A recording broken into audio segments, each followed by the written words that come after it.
Good evening, everyone, and welcome to this webinar on Maharishi Vastu architecture.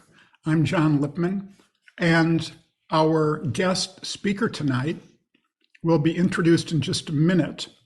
I want to explain to you first that he is in Europe, and the same webinar was broadcast on Thursday, several hours earlier. And because of the time difference, he is sound asleep right now. And so we're going to play the video recording of him speaking this past Thursday. And then as soon as he's done with his presentation, I will stop the video and come back on and read any questions that you have, and I will do my best to answer them on his behalf. Here we go. Welcome to this webinar on Maharishi Vastu, a continuation of our long series of webinars. And let me describe who our guest presenter is and what he will be talking about. It is Christian Schweizer, a name that is known to many of you. He is one of the original Maharishi Vastu architects. He is a triple hitter in that he's a master carpenter, he's an architect, and he is a city planner. And he has used all of these skills, to build Maharishi Vastu homes and much larger buildings in many parts of the world. And he is, I think I could say, whether he would describe himself this way or not, I don't know, but certainly he is the primary architect for the reconstruction of the campus of the Maharishi European Research University, Meru, in the Netherlands, according to Maharishi Vastu. When you visit Meru and you look at all of the beautiful white gleaming Maharishi Vastu buildings, almost entirely they were designed by Christian. He is a very, very valued member of our team in that he is spectacularly talented, and he's also spectacularly fast. And so he's designed many, many wonderful Maharishi Vastu buildings in Europe, in Asia, in Africa, quite a few, and maybe even one design in Latin America. Christian has an interest in the great Renaissance architect Andrea Palladio.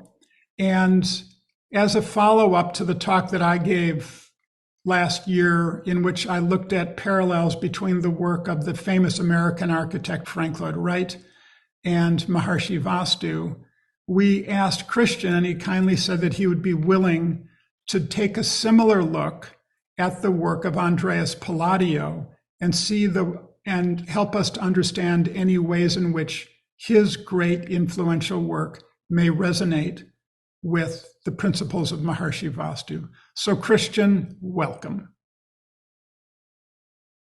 Thank you very much, John, for this smart and nice introduction. And I would like to just start quickly. Can you see my screen? Yes. Good, I have to take this here. So the topic of this webinar is, did Vastu principles influence Roman and Renaissance architecture?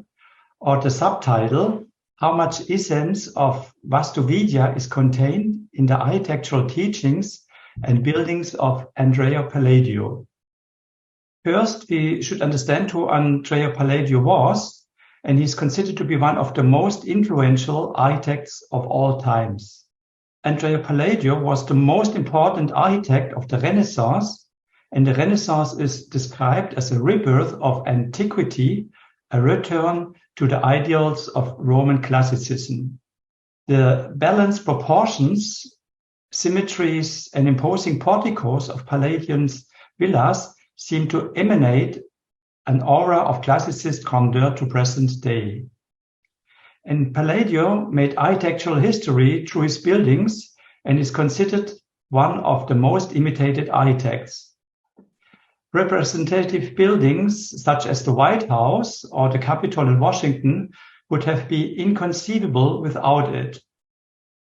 Here the Capitol is an imitation of Palladio's architecture, or the Virginia State Capitol, built in 1788, is also an imitation of Palladian architecture. And this slide even shows how many common country houses and residences in the United States have been imitating from a Palladian villa. Let us consider Palladio's most magnificent and important work, the Villa Rotonda. The floor plan of this building is built on the basic geometric shape of the square, and characteristic of the Villa Rotonda is its completely symmetrical orientation, which is grounded with mathematical precision on the basic shape of the circle and square. And this was borrowed entirely from the architectural style of antiquity. The ground plan can be understood particularly very well in the flight of stairs, which are symmetrically located to all four sides of the facade and visually draw the four porticos into the landscape. And if we compare these two layouts, on the left side, a temple from the Vedic tradition, and on the right side, the Villa Rotonda from Palladio, we are reminded of the strong similarities. In both designs, the basic design idea is a square, and the layout is point symmetric on the ground plan, and the center point is kept free, and the center lines are free. You see on both layouts that there is a portico to all the four cardinal directions, and on each direction there is an even number of pillars. That means the center line is kept free and the center is highlighted. And also in both layouts we see a spacious hall in the middle of the building. On the right side, that is just one floor plan of a temple, but in India there have been built many of such layouts.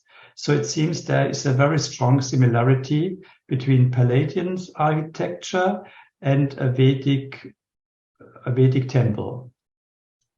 Now the question is, how much essence of Vastuvidya is contained in the design of Palladio? And to evaluate this, we have to look at the historical background and how and at what time elements of Vedic architecture emerge or were built across the globe. I would like to explain where Vedic wisdom was inherited from and when the principles of Vastu architecture were first recorded in text form. We know that in ancient India, there were high cultures in which Vedic knowledge was lived in daily life. These were complex social structures, and we call these times the kingdom of Ramraj, or heaven on earth. And we know from the pictures from the old palaces and temples that have been preserved from India, from Vedic India. And Ramraj is the silent ideal administration from the cosmic level of reality, the ideal administration where natural law is organizing everything, and when the awareness of everyone is saturated with the quality of the inner self of Atma. I just want to explain where this Vastu knowledge and the Vedic knowledge is coming from this early times of Ramraj. And this Ramraj is when every desire and wish is fulfilled spontaneously by the cosmic unbounded field of Satchit Ananda, the ocean of bliss, and when cosmic intelligence is spontaneously administering the galactic universe and also the life in the human society. That means the knowledge of Vedic architecture originates from these periods. And in this time lived rishis, Vedic seers, who saw the finest impulses of natural law in all its aspects. And these Vedic seers saw nothing else but the history of consciousness, the engineering of how consciousness creates itself and the universe.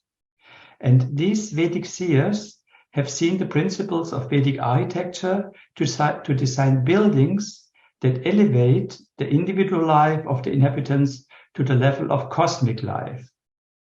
And initially, this Vastu knowledge was passed on only verbally from the teacher to the disciple, but later this knowledge was also written down in various textbooks.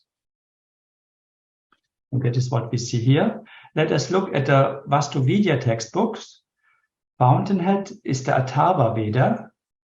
The appendix of Atharva Veda covers Kalp and Jyotish, and Kalp deals with all kinds of forms, and Jyotish with time.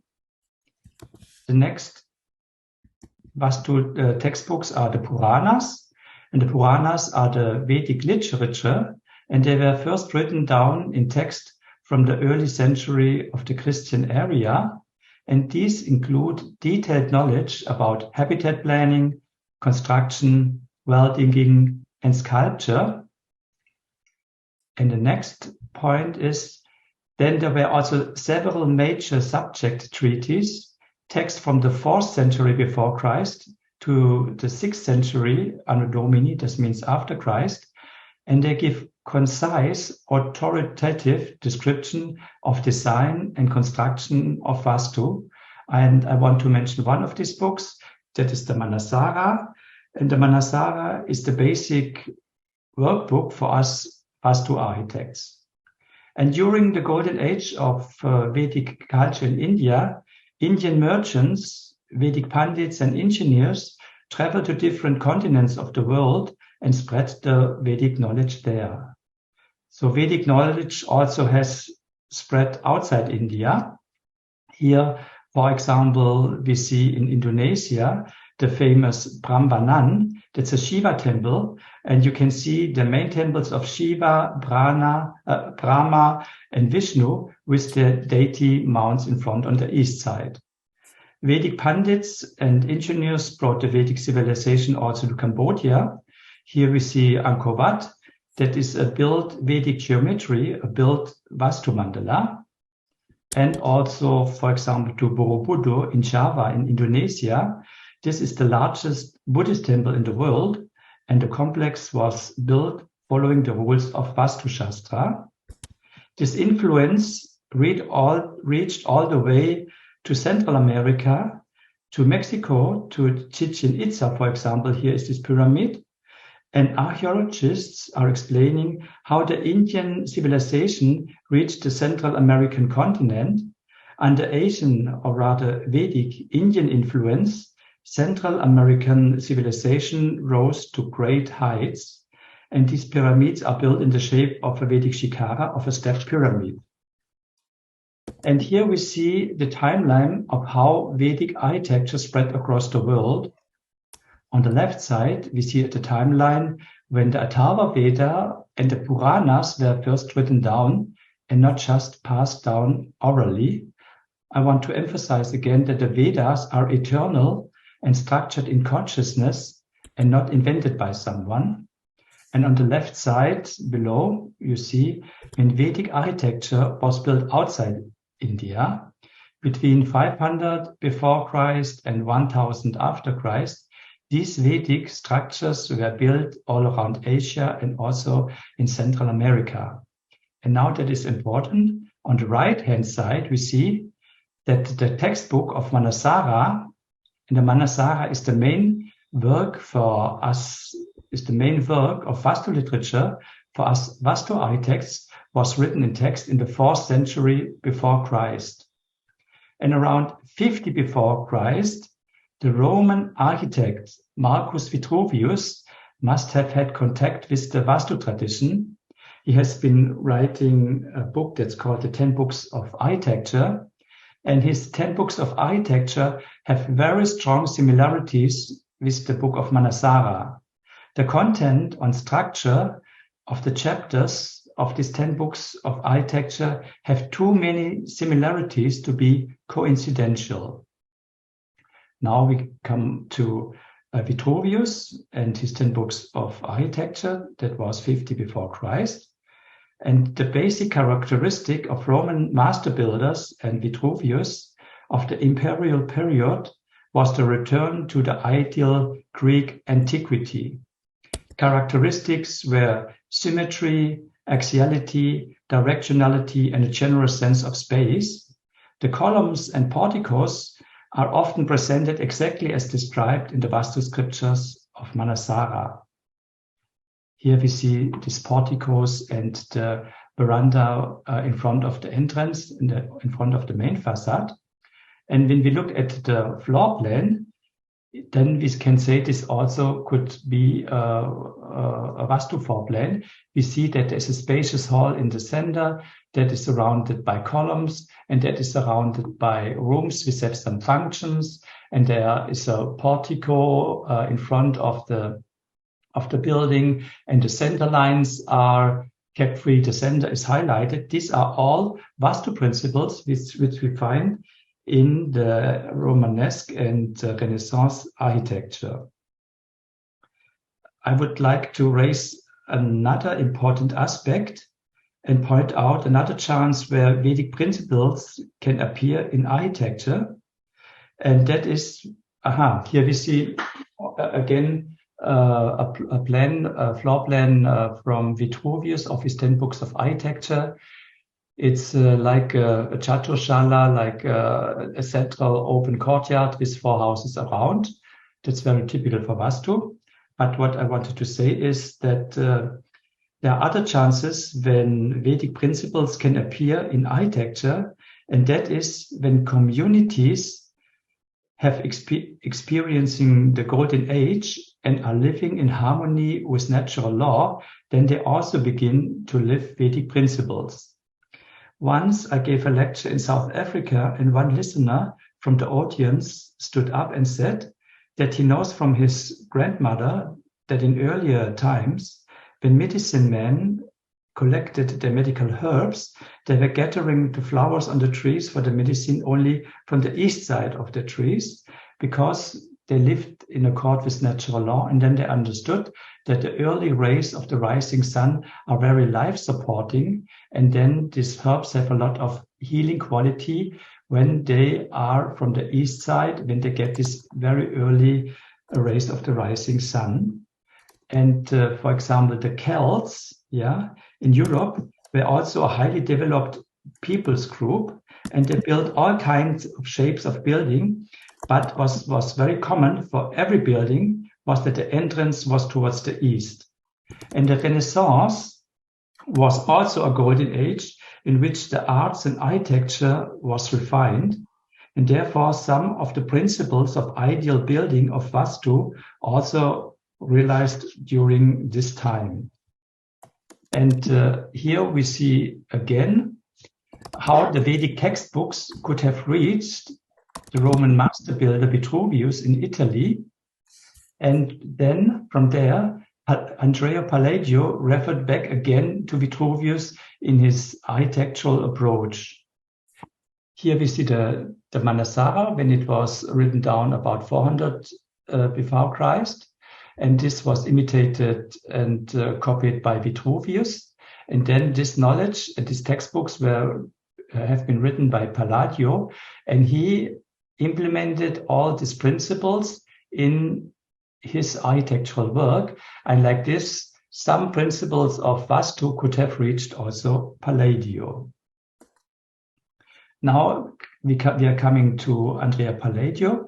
He lived from 1508 to 1580, and he was originally a sculptor by profession, and a very wealthy sponsor became aware of him and supported him as an architect. And he gave him the first work to build several villas, and like this he became more and more famous. And the Renaissance style epoch has been called the rebirth of antiquity. The architects and master builders of that period took their inspiration from Roman architecture, and building elements of ancient Rome were adopted. The Renaissance architecture and Andrea Palladio took the orders of columns and the teachings of Vritruvius as their model. And Renaissance architects were inspired by Vitruvius' 10 books of architecture and adopted some of his architectural teachings one by one. And symbolic is always a clear geometrical structure, symmetry, and harmonious proportions were the aim of the Renaissance architecture in order to achieve perfect balance. I just copied several floor plans from this period, from the Renaissance and from Andrea Palladio, and it's always very common, and all have that the center is free and there is a spacious hall, and all around are rooms with some functions gathered around, and that the center lines are kept free. That is all in both building theories, in Vastu and in this Renaissance architecture, we can find it.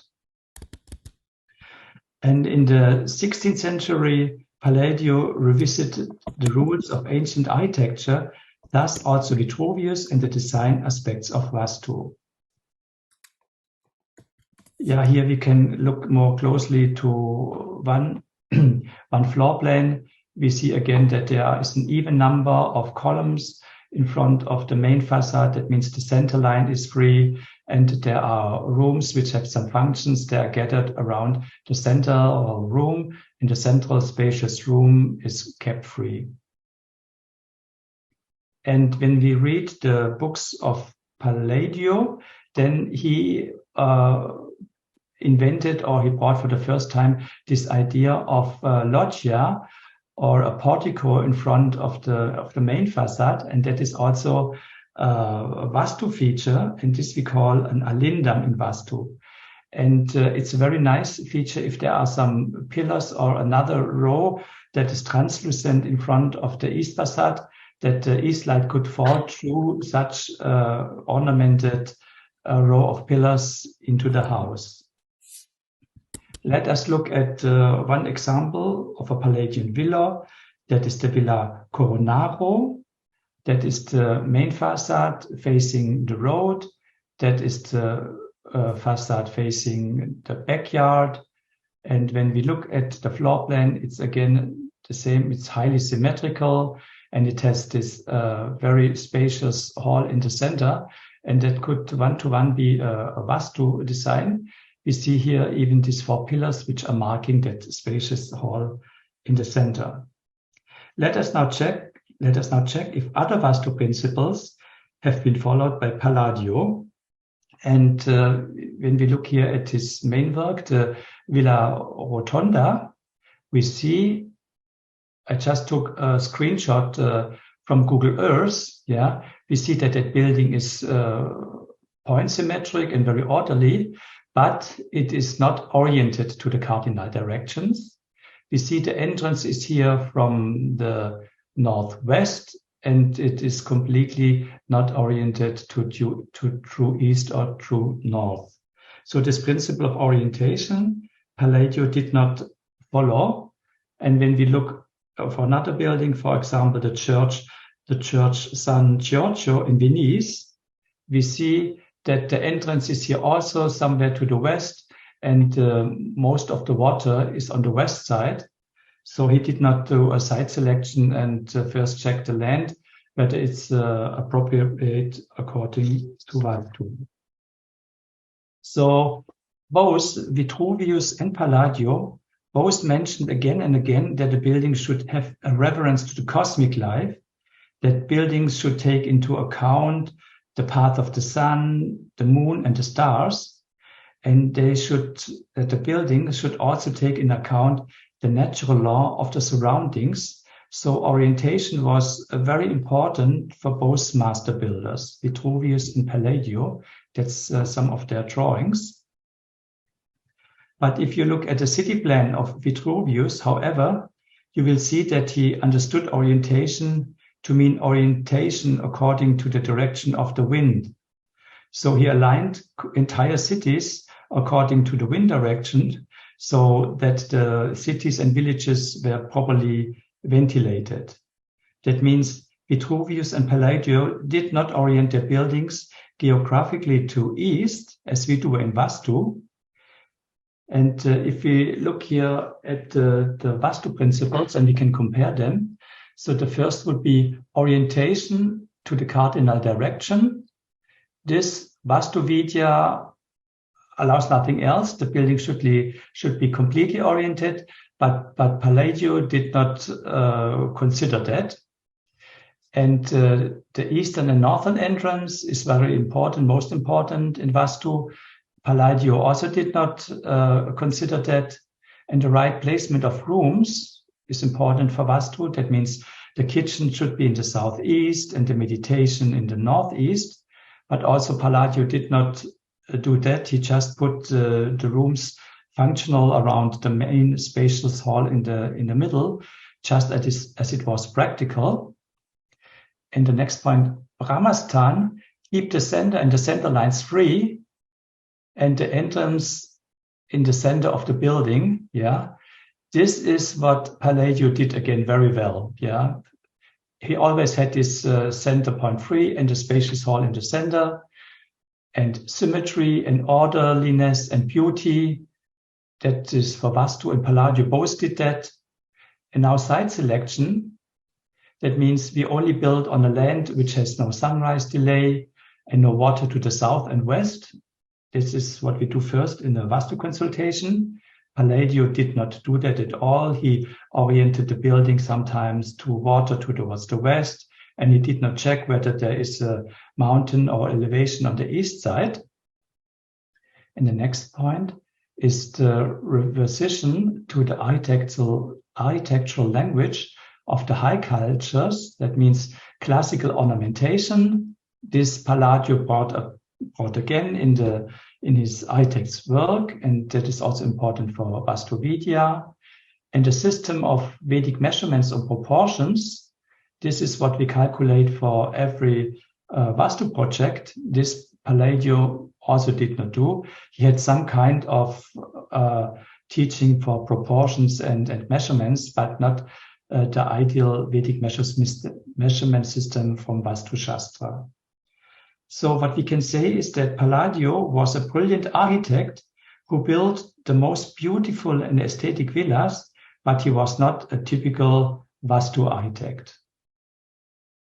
For example, a study of Eastlight, which came out last month, and this recent study showed that 30 seconds of sunlight every morning, in the early rays of the rising sun, could massively reduce the risk of serious diseases and cancer. And Roman and Renaissance architecture did not consider this aspect of Vastu at all.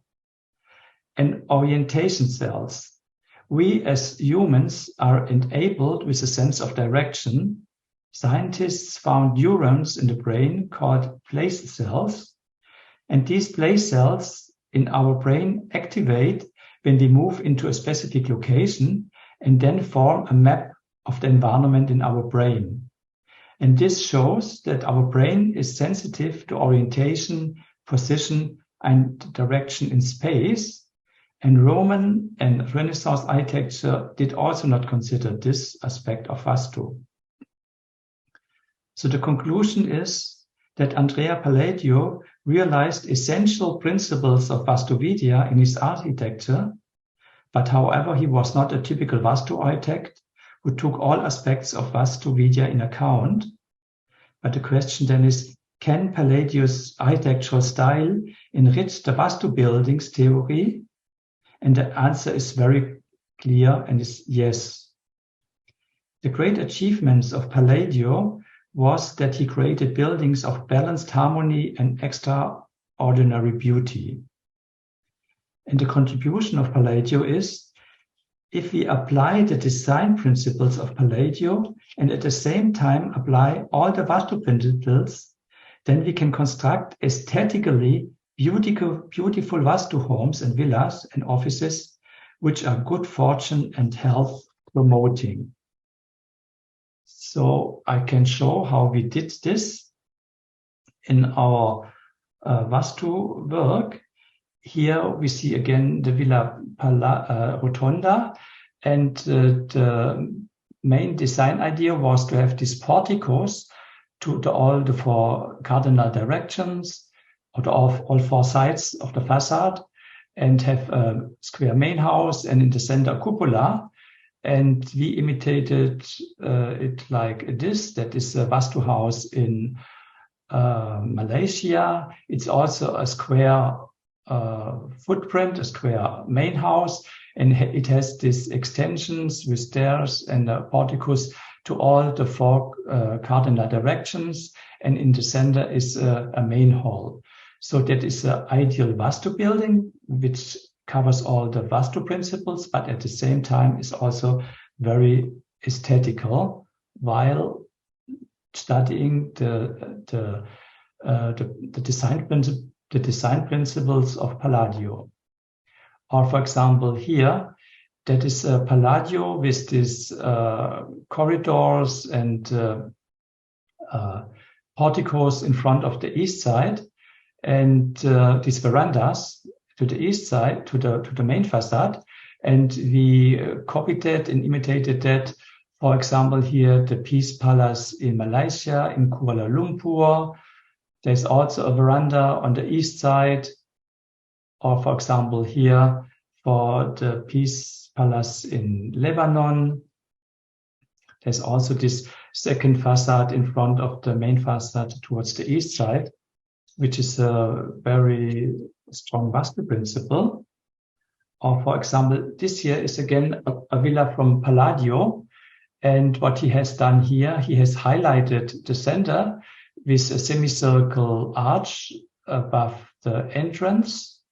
And it's highly symmetric, and the proportions are absolutely aesthetical, harmonious, and most beautiful. And this building here, if it is oriented properly towards the east, it could be one-to-one a Vastu building. It has a plinth here, a Vedic plinth. That means the building is standing on a plinth of 48 centimeter height. It has a double door here. It is symmetric. That means the Vastu principles are held, but also it is aesthetically very nice. It has this abstract arch here above the entrance door. And like this, we can design and build most beautiful Vastu buildings. Or for example, here, you can see the slightly higher columns at the entrance front. There is a ratio of 1 to 1.6 between the column and the story above. That is a typical feature of Palladio. And this ratio is also the ratio of the golden section, and it is considered to be very harmonious by the viewer. And how can we then implement such an idea in Vastu buildings? Like this here, we extend the pillar from the ground floor to the upper floor. And like this, there is a very nice ratio between the little pillar above and the pillar below. And that is very harmonious for the viewer. That is a Vastu building in Durban in South Africa. This here is a building which is just now finished near Vlottrop. There we also extended this pillar up and have used a lot of classical pillars and ornaments above the windows. Here we see it at night. I only have a photo at the moment at night. This here is again a template from Palladio, with harmonious proportions. And out of this, we created a Vastu standard Vastu home. And so the floor plans are ready. If somebody wants to build a Vastu house with an aesthetically high standard, then he could take such a standard house. Or this year, we also used this design principles from Palladio. Or this here is also one standard Vastu house. And if you would like to build a fortune and health creating Vastu home, which at the same time should have the highest aesthetical standard, then you can send an email to Susan and John. So info@maharishivastu.org. Or when you are in Europe, you can send it to us, to me here, to maharishi@vastu.team. So at the end, I want to mention that everything started with a society, heaven on earth in India, or called Ramraj. And over the centuries, Vedic architecture has spread in some regions. We saw it in Asia or Central America. And in our present time, thanks to Maharishi's teaching, Vedic knowledge has spread all over the world, and heaven on earth is dawning now again. And this year we see here, Maharishi from India gave the inspiration, and his teachings, according to his teachings, everywhere over the world, peace palaces were built. So I thank you very much for listening, and I'm happy to answer questions if you have some. Thank you very much, Christian. This was fabulous, very comprehensive, fascinating, and full of beauty, as everything that you show is. Thank you very much for taking all of the time to put this together and to share with us not only the work of Andrea Palladio, but also the gorgeous Maharishi Vastu houses and larger buildings that you have designed around the world. They always bring bliss to me to see. One little thing that I want to add is that you've talked about the proposal that the book of Manasara directly influenced the text of Vritruvius, which is suggested because the chapter subjects align very closely, and the considerations, the concerns dovetail quite a bit. It's not simply that. I also want to mention that there was extensive trade and communication between ancient India and both Greece and Rome during the era of Greek civilization and of the Roman Empire. And there were, in fact, entire communities populated primarily by people who had immigrated from Greece and from Rome in India at these times. And it was surprisingly easy to get from the Middle East to India, because using the different wind currents according to the monsoons, one could be blown straight to the east to India or straight to the west back to the Middle East. And so it was, as soon as that was discovered, it became quite a simple proposition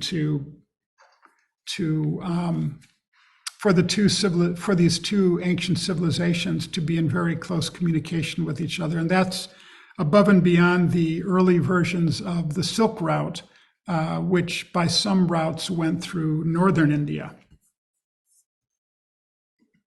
It looks like we have some new questions. Let me take a look at them.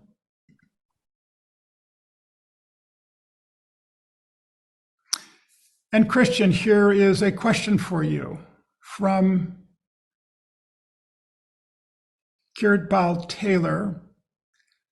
What do you think? Do you think that the golden ratio proportion works or not? And is this the same as the Shiva Shakti principle of Vastu?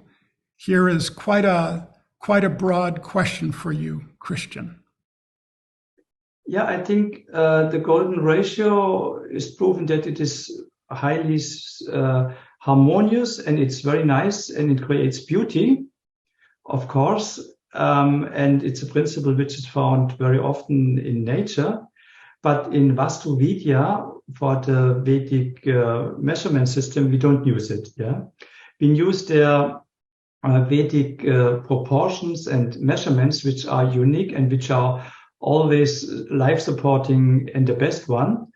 And they are based on another theory. Maybe, John, you want to add something? No, I think that's good. Yeah, thank you. Very good. Here's a next question from Scott Finlayson. Are there any historic Vastu-like buildings in China or Japan? Yeah, so this Manasara, it has 6 books, and I think, maybe 8 books, yeah. And the 6th book is only dealing of Vastu buildings abroad India, outside of India. And there is a very thick chapter also from Japan and Chinese. So definitely the Vedic influence also went there. Yeah, so that's Very very nice good. chapter for that. And I can add to that I asked a Vedic architect who's Indian and is in an ancient lineage in India.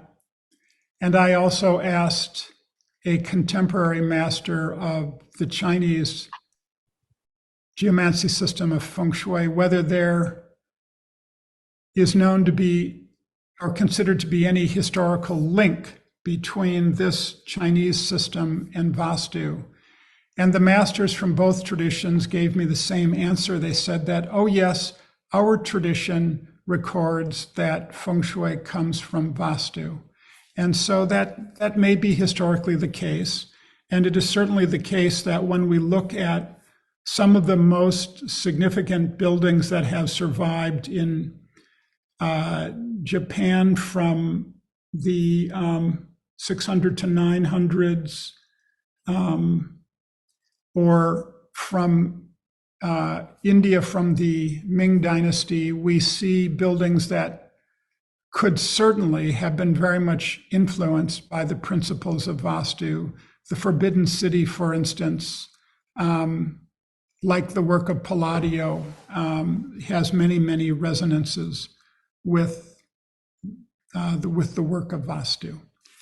I haven't seen a serious microscopic analysis and comparison of the work in China and Japan, though, so I'll just leave it at that. And I think that in the Tang Dynasty in China in particular, the work that was done in Japan at that time has many resonances with the work of Vastu.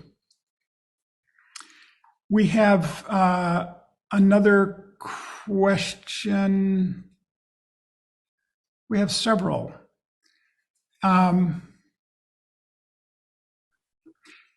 There's the question, again from Kirat Bal Taylor, what is the difference between Chinese feng shui and Indian Vastu? Which one is more powerful? Christian, do you have anything to add? Would you like me to respond, or would you? I think you are, yes, you respond, please. We do find that both systems have a great deal of interest in the influences of the site, of orientation, of the placement of rooms, and of proportions. And with so many overlapping areas of interest in two adjacent cultures, it's not surprising that both cultures remember that feng shui was influenced by Vastu. In the most widely practiced system of feng shui today, which is called the Black School, or casually the Black Hat School, which is the one that we usually run into in the West, this is a system which, when I examine it, has deviated quite far from the ancient principles. For instance, it is not so concerned with what direction buildings face. Rather, for the placement principles, they work on existing buildings and say, well, whatever direction the front door is, then we'll take that as the equivalent of east, and we'll work around with that.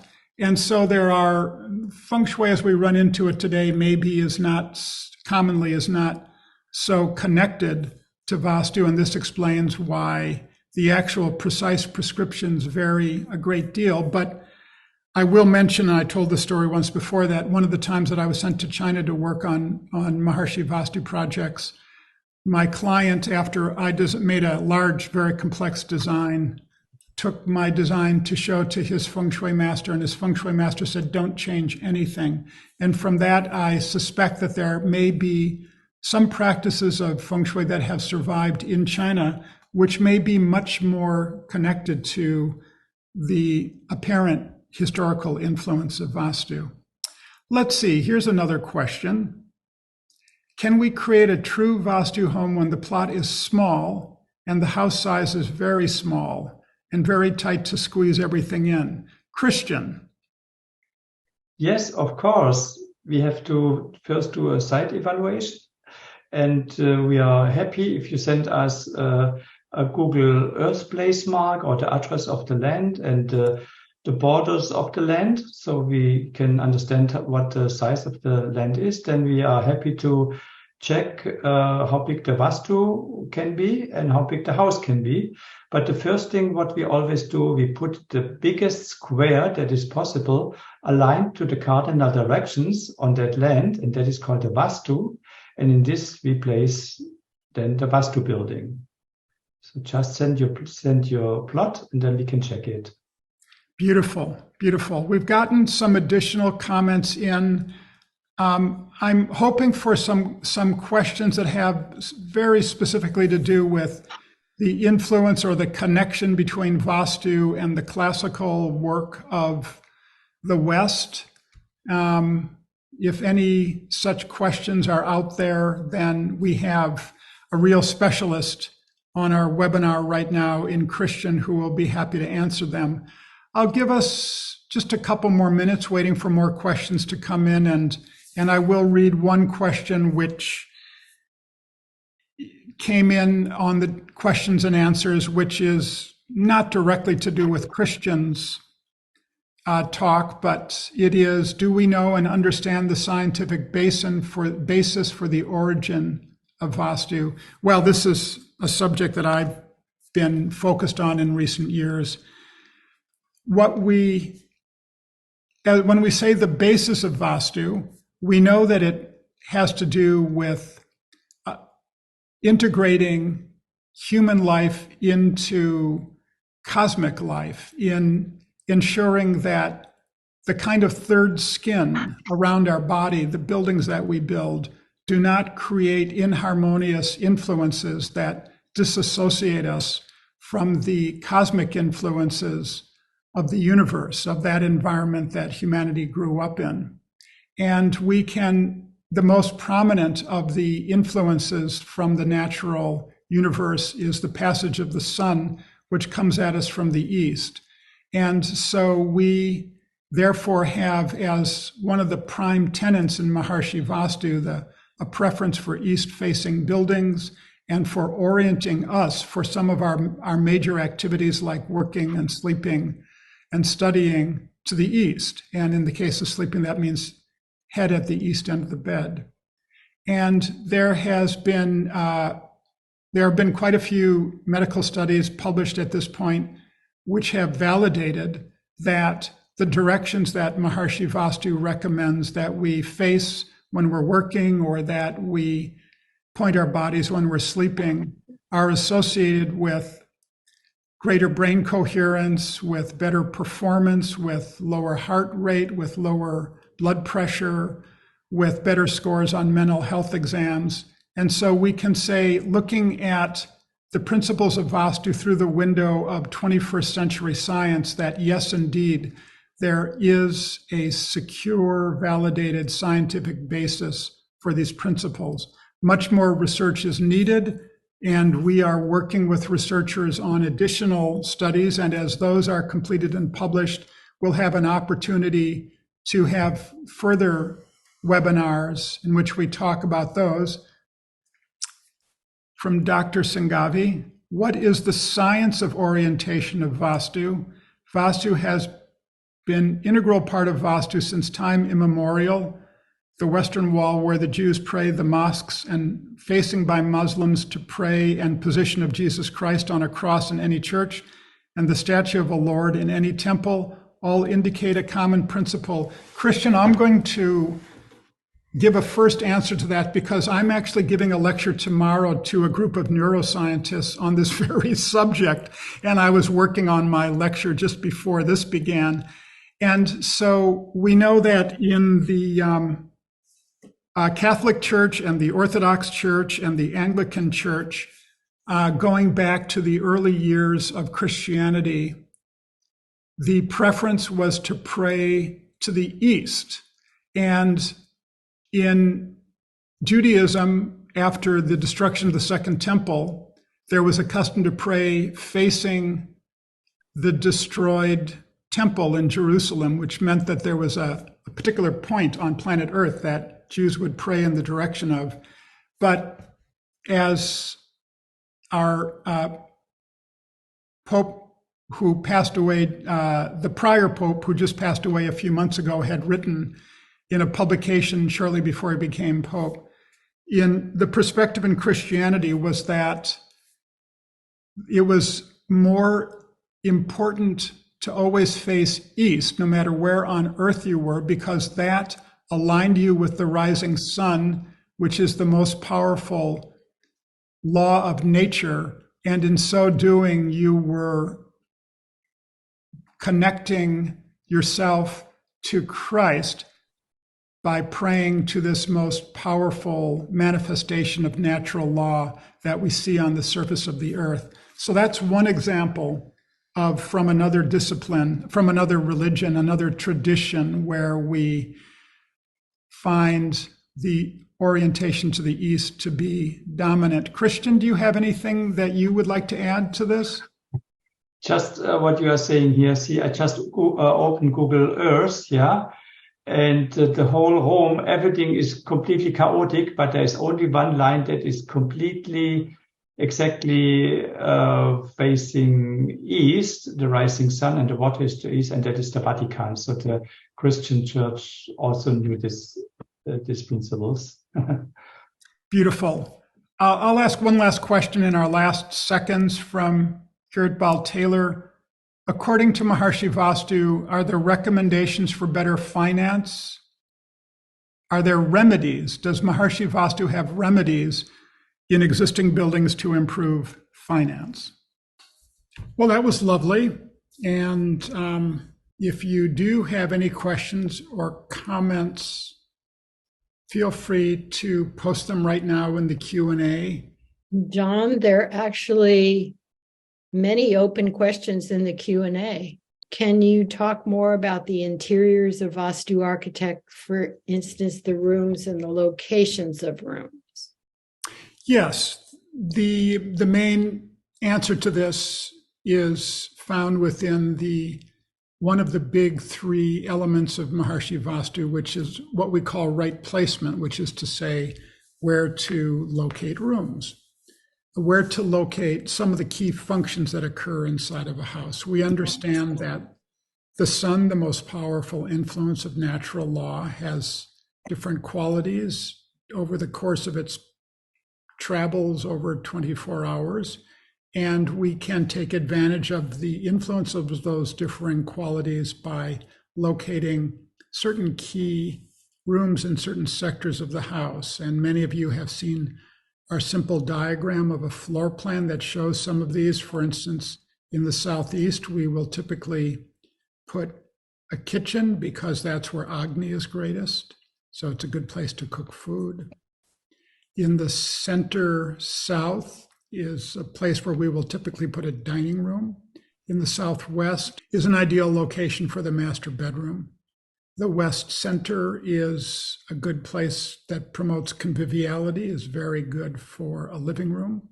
In the northwest, there is some influence of movement, and so maybe we want to have a guest bedroom there, people who will not be staying so long. Due north is a good place for several kinds of activities, including music and arts, and in many cases, an office. And in the Northeast is an influence of deep silence, of transcendence. And so, of course, that's an ideal location in which to meditate. Thanks very much. Okay, this from John Mueller. Not a question, but a comment about the native culture in New Zealand. Their communal buildings face east and have a fence around them, plus a central post in the middle. Also, their herbs are collected facing east. John, that is absolutely fascinating. I'm going to write that down right now because I want to research that, and it fits into a talk that I mentioned that I just delivered a few days ago that I will be delivering again And this is fabulous new information for me. It is not remotely unique. It is also the case that we find important east-facing buildings associated with the culture of ancient China, in addition to India and Indonesia and Iran and several of the North American native. Yeah, 5 by my count, including but not exclusively the Plains Indians and the tribes of the American Southwest.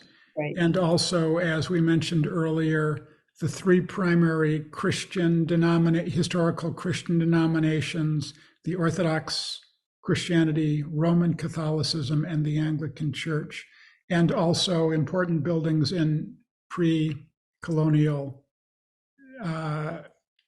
Peru and the Andes. And so it's wonderful to learn about the Maori. They are one of many, many cultures around the world that have oriented their buildings to the east. Actually, this man, maybe it is the Maori. The buildings were called Marae, Marae, that face east, communal buildings. Great. I will learn about them. Thank you. Here's another question from Vritruvius. What about a city where water lays massively to the west, like LA and the Pacific Ocean, or Mumbai in the Indian Ocean? Are these inherently worse city locations than Kolkata, where water lies east? It's good to hear from you, Rich, and I'm so glad that you have joined us in Fairfield and Vedic City recently after years of working together remotely. Yes, there is a negative influence of water from the west and water from the south. From the largest water bodies, the influence doesn't extend more than about 2 miles.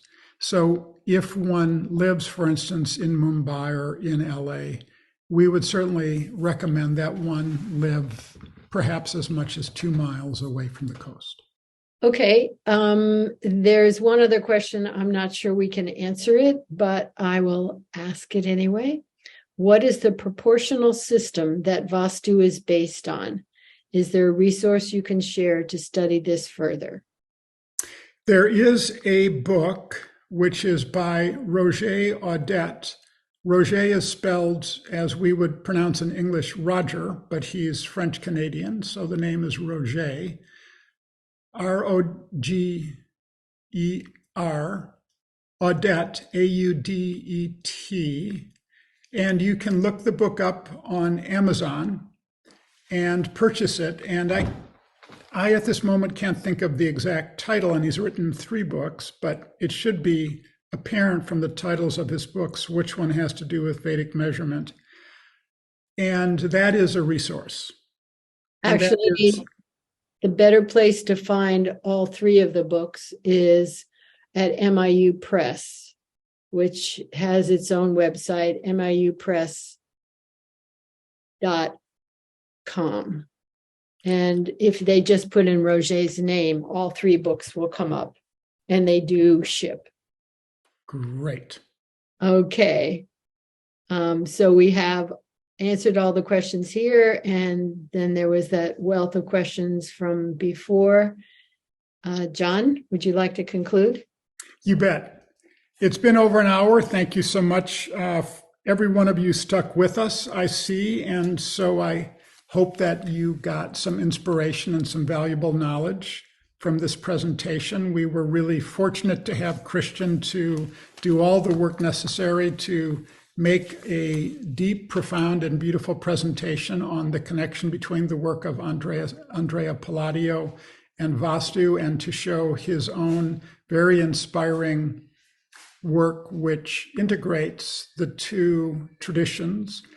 And we look forward to connecting with you in future webinars to explore more topics that have to do with Maharishi Vastu. And with that, thank you so much for joining us, and we look forward to connecting with you again.